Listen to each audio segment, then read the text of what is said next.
Olá galera, bom dia. Hoje eu vou falar um pouquinho da reconstrução do Japão após a Segunda Guerra. E, como eu falei anteriormente, o Japão, após a derrota na Segunda Guerra Mundial, onde foi humilhantemente massacrado praticamente, ele precisou alguns fatores que fizeram ele se reerguer.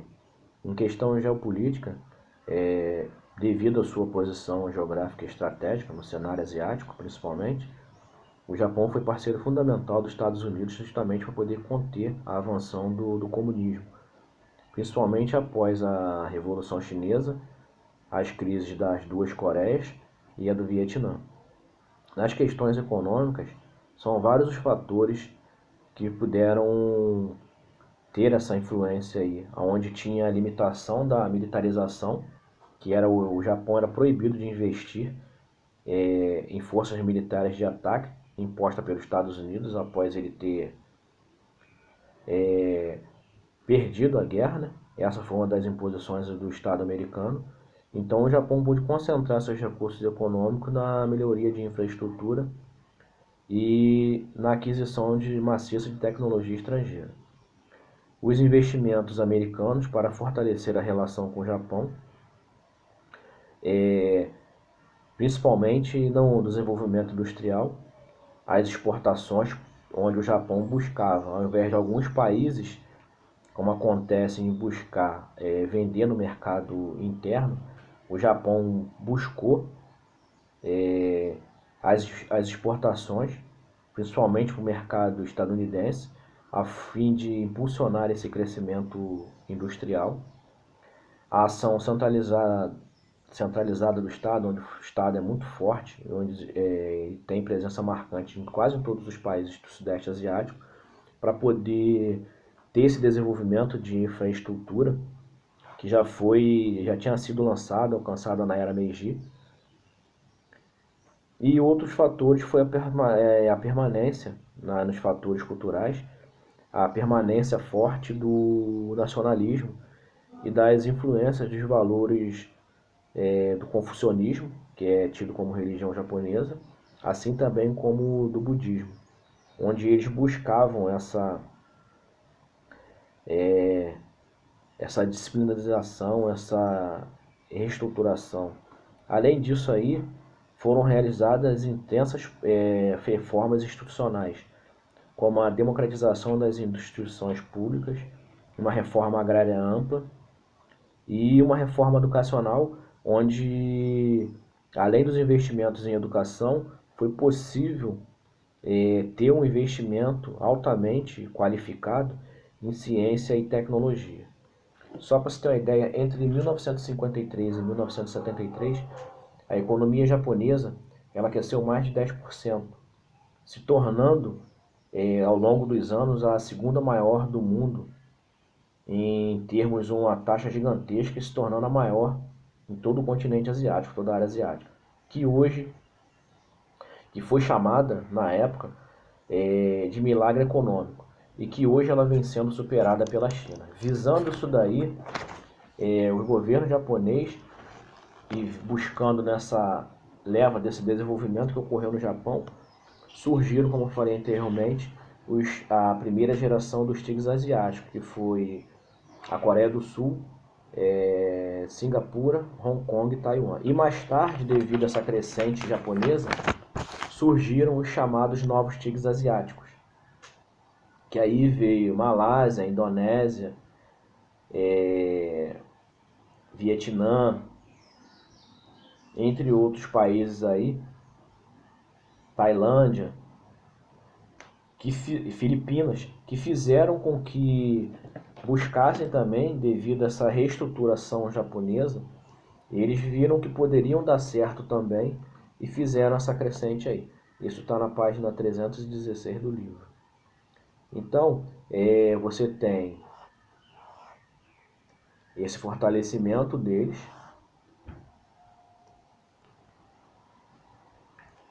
dos chamados novos tigres asiáticos. Aí você tem Filipinas, Tailândia, Malásia, Indonésia e Vietnã,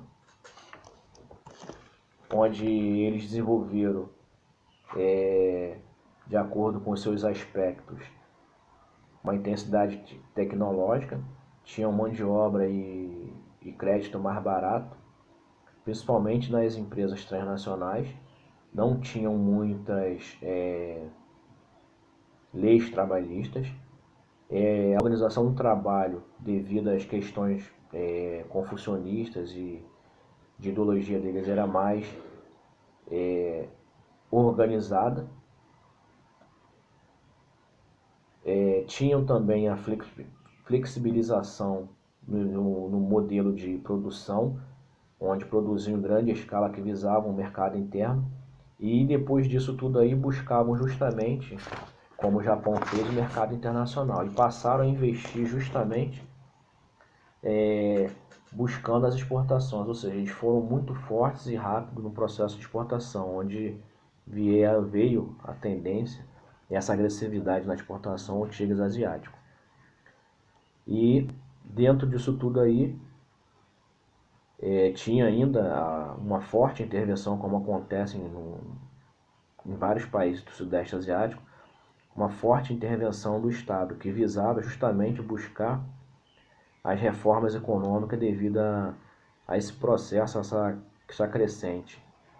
E nisso tudo aí, buscando qualificação, eles investiram pesadamente justamente na mão de obra e qualificação de mão de obra. E nisso tudo aí, em torno regional, o Japão vendo essa crescente aí de vários outros países, o Japão precisava ter perspectivas futuras, justamente para poder tentar manter seu favorecimento e seu crescimento. Onde mais tarde o Japão ele vinha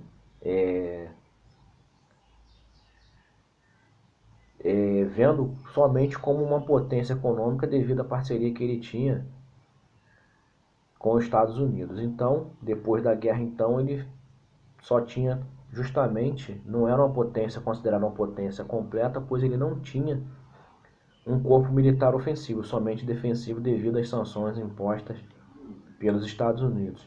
E nisso tudo aí, vários outros países da região, como China, Índia, Paquistão, entre outros, desenvolveram cada vez mais militarmente, como a própria Coreia do Norte, a Coreia do Sul.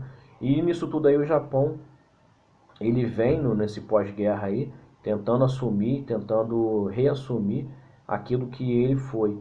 Então ele vem tentando se fortalecer militarmente, para poder se lançar novamente como potência da região e avançar geopoliticamente na região. Vale lembrar também que devido ao que aconteceu em épocas passadas, do processo expansionista do Japão, onde o Japão invadiu vários territórios de vários países, algum desses desafios do governo japonês é justamente identificar a relação que o Japão tem com outros países para poder manter o equilíbrio com os Estados Unidos, mas tentando se defender também do que foi. Ele tem que interagir com a China, que a China vem tendo uma crescente gigantesca, possui o maior mercado consumidor do mundo, mas enfrenta aquela questão da concorrência, da liderança geopolítica regional. Você tem que lidar com as contradições do passado expansionista que ele causou no passado com a própria Rússia, com as Coreias, com a China, entre outros países aí. Então ele tem que se reestruturar o sistema de autodefesa e se fortalecer militarmente, mas mantendo a sua estrutura pacifista. Então são coisas que o Japão precisa fazer.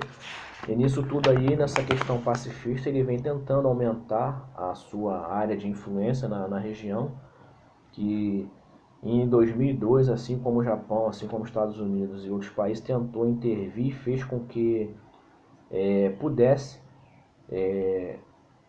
liberar a passagem de pessoas que ficaram separadas durante anos nas duas Coreias, onde pais, filhos e irmãos puderam se reencontrar devido a essa digamos assim, essa intervenção para poder facilitar a passagem dessas pessoas para esses dois países. Então o Japão ele vem devido após a sua grande derrota no continente asiático, principalmente no pós-guerra, ele se reestruturou rapidamente, vem tentando manter a,